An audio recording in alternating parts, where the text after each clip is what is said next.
Robin Roberts' silent struggle at 65 is truly tragic. Robin Roberts has spent decades as the steady voice of American mornings. She's the anchor who guided millions through disasters, celebrations, and everything in between on Good Morning America. But what most people don't realize is just how much she's been fighting behind that warm smile. At 65, after surviving breast cancer, a bone marrow transplant, and losses that would break most people, Robin's facing struggles that go deeper than headlines can capture. Before we get into her story, if you've ever admired Robin's strength or been inspired by her journey, leave a like. It's a small way to honor someone who's given so much while carrying so much pain. Here's where it really begins. Robin didn't come from privilege or easy circumstances. She was born November 23, 1960, in Tuskegee, Alabama, the youngest of 4 kids. Her father, Colonel Lawrence E. Roberts, was one of the Tuskegee Airmen. That sounds heroic, and it was, but it also meant growing up in a household where discipline wasn't optional.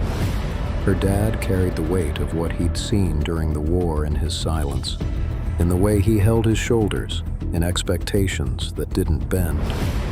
Her mother, Lucy Marion, softened things with faith and music, but the house still ran like a military operation. By the time Robin was 5, she already understood that strength wasn't something you were born with. It was something demanded of you. Growing up in Mississippi during the 1960s meant dealing with segregation, with being overlooked, with doors that opened differently depending on who you were. Robin has talked about those 3 Ds her parents drilled into them: discipline, determination, and delored. Not as motivational quotes, but as survival tools. And then came the storms. When Robin was 8 years old, Hurricane Camille tore through the Gulf Coast in 1969. She watched roofs peel off houses like paper, trees snap into splinters, families lose everything overnight. The next morning, she walked through streets covered in glass and debris, seeing neighbors trying to piece together what was left. Those hurricanes weren't just weather events for her. They were lessons in how fast safety can disappear and how much courage it takes just to keep standing. But even with all that weight, Robin found her escape in sports. Basketball and tennis became her way to breathe, to prove she was more than what people assumed about a young black girl in the Deep South. She graduated as salutatorian in 1979 and threw herself into becoming someone no one could ignore. But listen to this. After graduating from Southeastern Louisiana University in 1982, Robin stepped into the real world with a broadcasting degree and big dreams. Reality hit hard. Her first job at WDAM in Hattiesburg, Mississippi, in 1983 paid so little, she later joked she made more babysitting. Except it wasn't really a joke. She worked 12 to 14-hour days because she knew everyone in that newsroom was watching, waiting for her to fail. She's said it herself. "I knew I had to be twice as good just to be considered equal." Money was tight in ways that left marks. She drove beat-up cars that broke down on empty Mississippi roads after late shoots. She lived in cramped apartments where the heat stayed off in winter because turning it on meant going over budget.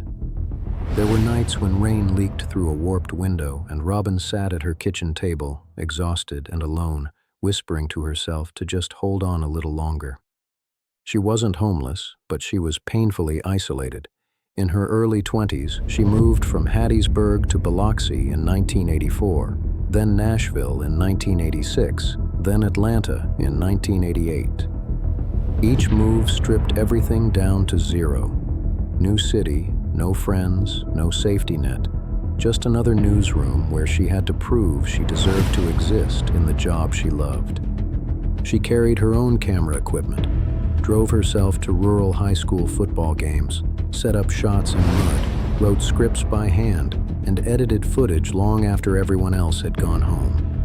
She became her own crew, not because she wanted to, but because she had no choice. It gets worse. In 1987, a male co-worker brushed past her and said, Sports isn't a place for women. Another time, an athlete laughed when she walked into a locker room with a microphone. The humiliation cut deep, but Robin learned not to let someone else's doubt become her reality. There were nights she drove hundreds of miles on empty highways, tears blurring her vision, gripping the steering wheel and praying she wouldn't fall asleep. She'd whisper into the darkness, "One day they'll see me. One day I won't have to prove I belong." And then came the breakthrough. Atlanta changed everything. Covering the Braves in the late 1980s gave her visibility and credibility. By the time ESPN called in 1990, it wasn't luck. It was the result of 7 brutal years of fighting for every inch. When ABC News brought her on in 1995 at 35, and then made her co-anchor of Good Morning America in 2005, it felt like everything she'd sacrificed had finally been worth it. Working alongside Diane Sawyer and later George Stephanopoulos, Robin became the emotional center of America's mornings. Her warmth, her empathy, her ability to hold the country steady during its worst moments made GMA the #1 morning show in 2012 for the first time in years. She was earning over $18 million annually, owned beautiful homes, and seemed untouchable. But the cost was steep. She woke up at 2:45 a.m., stepping into freezing Manhattan darkness while the world slept. She carried the weight of breaking tragedies, interviewed presidents at dawn, and smiled through grief she had no time to process. Some mornings, staring at herself in the makeup mirror, she'd wonder how much more she could give. This is where it all falls apart. In 2007, at 46, when everything seemed golden, Robin felt a lump. Just a small, hard spot beneath her skin, but cold enough to send chills down her spine. Sitting in a sterile exam room, a doctor walked in slowly, holding her chart like it weighed 1,000 pounds. It's breast cancer. She's described that moment as feeling like the floor disappeared. Surgery cut into her strength. Chemotherapy hollowed her out. Her hair fell out in clumps in the shower. Food tasted like metal. The woman in the mirror started to vanish, and still, she kept showing up to the GMA desk, draping herself in scarves, leaning on chairs during breaks, perfecting a smile that hid tremors. Here's where the truth hits hard. Just when hope was stitching itself back together, fate returned in 2012 with something worse. Deep purple bruises appeared on her arms. Exhaustion settled into her bones so heavily that even breathing felt like lifting stone. The diagnosis was myelodysplastic syndrome, MDS, a rare, potentially fatal collapse of the bone marrow. At 49, she wasn't hearing a diagnosis. She was hearing a countdown. Her only hope was a bone marrow transplant, which meant destroying her immune system completely and praying it could be rebuilt. Her sister Sally Ann was a perfect match. When Robin announced her condition live on Good Morning America, something extraordinary happened. Tens of thousands of viewers rushed to join the Be the Match registry. Sign-ups exploded by 1,800% in a single day. Even in her darkest hour, her suffering became hope for others. The transplant happened September 20th, 2012. Robin lay in a dim room while a bag of golden marrow hung above her, fighting its way into her bloodstream. She whispered, "Stay with me. Please stay." But the real chaos starts here. The brutality came after. 100 days of isolation. No embraces, no human warmth, no comforting touch. Nurses moved around her like shadows behind masks and gowns. Nights stretched into endless quiet until alarms would suddenly erupt, her blood pressure crashing, doctors racing to her bedside. She's admitted, "I didn't know if I'd ever say Good Morning America again." The mirror showed a thin, pale figure she barely recognized. But each morning, even when her body felt carved out and hollow, She forced herself to rise. Slowly, gently, the light returned. Her blood counts climbed. Her limbs steadied. Life was stitching itself back into her bones. And then came the moment that changed everything. February 20th, 2013. After 174 days of isolation, fear, and unseen battles, Robin walked back into the Good Morning America studio. The air changed. Conversation stopped. She took her seat, the one she feared she might never see again, and the lights rose around her like a sunrise she'd earned with every ounce of suffering. Good morning, America. Her voice wasn't loud. It didn't need to be. Those 3 words carried the weight of survival, the warmth of gratitude, the quiet thunder of a woman who'd walked to the edge of life and returned with grace. Across the nation, 6.1 million viewers froze. It didn't feel like a broadcast. It felt like a resurrection. Now here's where it gets complicated. Robin's career and health had tested her repeatedly, but love tested her in ways that cut even deeper. She met Amber Lane in 2005 on a blind date both almost canceled. The connection was immediate, but loving openly was impossible. Robin lived in the brightest spotlight in American television. Amber preferred privacy, so their love learned to breathe in secret. From 2005 to 2015, they lived on opposite coasts. 10 years of airport gates and rushed embraces. 10 years of empty beds and holidays split by flights. 10 years of loving someone whose hand you couldn't hold in public. Amber once said, "I never wanted to be her secret," and Robin carried that like a stone against her chest. And it gets even messier. When Robin fought breast cancer in 2007, Amber held her through it all. She held Robin's hair as it fell, steadied her when chemo buckled her knees, wiped her face after night sweats, guided her trembling hands. When MDS hit in 2012, Amber watched monitors flicker through long nights, pressed her palm to glass barriers during isolation when touching wasn't allowed. Then in 2022, fate delivered the cruelest symmetry. Amber was diagnosed with breast cancer, the same disease she'd helped Robin survive. Robin later admitted, "I was stronger during my cancer than during hers." Watching the person who saved you walk into the same fire is a different kind of devastation. After 17 years of secrecy, distance, illness, and choosing each other through every version of darkness, they finally made it official. In a tiny Mexican restaurant over calamari, they exchanged rings. Their 2023 wedding was simple. Sunlight, tears, soft music, close friends, and Lucas the dog in a bow tie. No theatrics, just 2 women who'd walked through fire side by side. But that's not all. The losses didn't stop with illness. In 2004, Robin's father, Colonel Lawrence E. Roberts, died suddenly of cardiac arrest while she was in New York covering news. She wasn't there to hold his hand, to say goodbye. His death left a hollow space inside her that no achievement could fill. She carried that guilt through airports, studios, sleepless nights, imagining conversations they never had. 8 years of grief hadn't even begun to heal when her mother collapsed in 2012. Robin was preparing for her bone marrow transplant when the call came.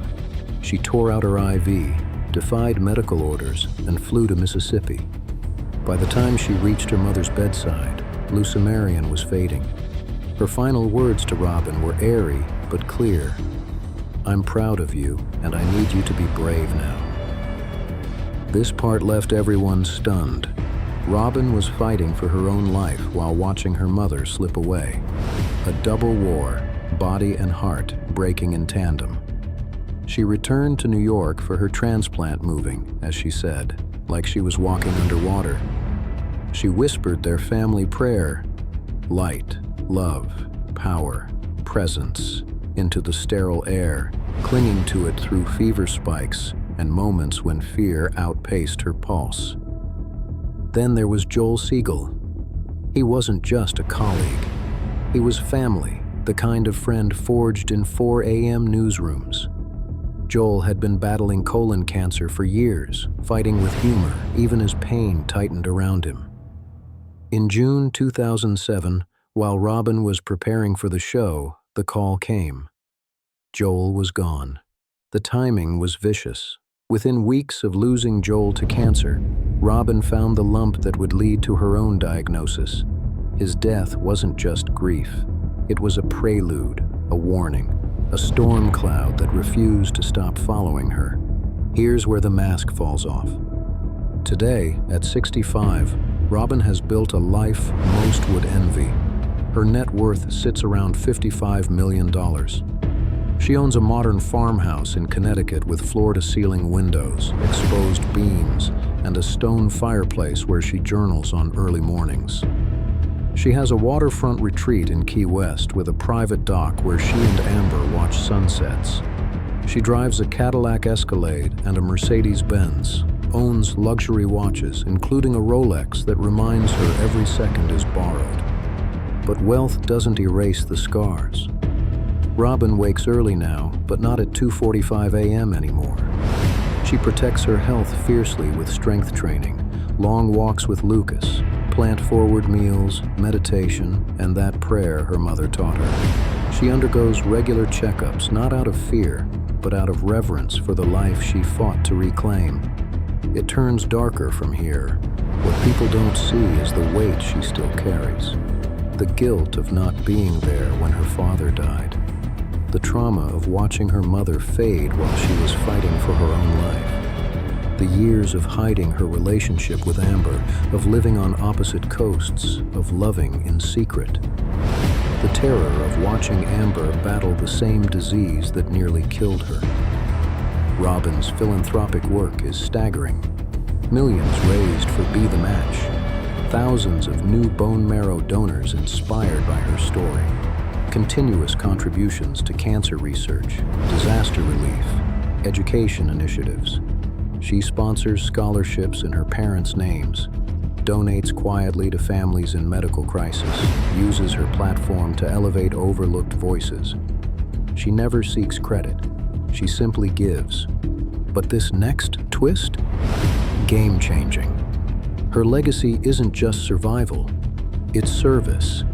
It's showing millions that strength isn't the absence of fear, but the refusal to surrender to it.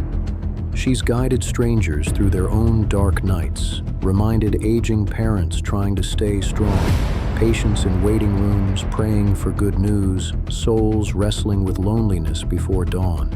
That comeback isn't a moment, it's a choice. Yet even in this chapter of peace, there's an undertone of fragility. In 2024, a fall on a tennis court fractured her wrist, a reminder that the body doesn't forget what it's been through. At 65, after everything she's survived, Robin knows better than anyone that life can shift without warning, that storms can return without announcement, that the battles we think are finished sometimes have sequels we didn't see coming. That's when everything crystallized. Robin's silent struggle isn't about one thing. It's the accumulation. The discipline demanded of her before she could even speak. The prejudice that made her work twice as hard for half the recognition. The years of poverty and isolation, driving broken cars down empty roads, whispering to herself to hold on. The cancer that hollowed her out. The MDS that nearly ended everything. The isolation that made her question if she'd ever anchor again. The guilt of losing her father without goodbye. The devastation of losing her mother while fighting for her own life. The years of hiding her love. The terror of watching Amber face cancer. The loss of Joel. The constant pressure to be perfect, composed, strong for millions of viewers who needed her to hold them steady. This is the part that hits hardest. Robin Roberts has given everything to America's mornings. She's been the steady voice when the world trembled, the warm presence when tragedy struck, the anchor people held on to when they needed hope. But she's done it while carrying losses that would shatter most people. She's done it while fighting diseases that could have killed her twice. She's done it while hiding her truth, sacrificing her peace, and pouring every ounce of strength into strangers who may never fully understand what it cost her. At 65, she's not fighting cancer or MDS anymore. She's fighting time, fighting the weight of everything she's carried, fighting to protect the peace she spent a lifetime earning. And that might be the most tragic part of all. After surviving everything life threw at her, the battle isn't over. It's just quieter now. Here's the truth no one wants to say. Robin Roberts is one of the strongest people in American television. But strength has limits, and even legends get tired. The woman who held America together through its darkest mornings has spent decades holding herself together through battles most people can't imagine. And at some point, you have to ask, how much more can one person give? If Robin's story moved you, if her strength inspired you, if her journey reminded you of your own battles, leave a like. It's a small gesture for a woman who's given more than most of us ever will. What do you think made Robin so resilient? Was it her parents' discipline, the storms she survived as a child, or something deeper? Drop your thoughts in the comments below, and if you want to hear more stories about people who've overcome the impossible, hit that subscribe button. We'll see you in the next one.